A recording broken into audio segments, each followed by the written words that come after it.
আসসালামু আলাইকুম।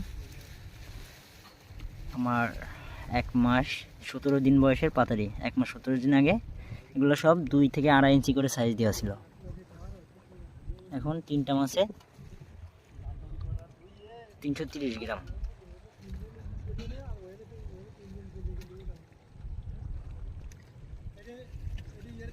আলহামদুলিল্লাহ, গ্রোথ অনেক ভালো।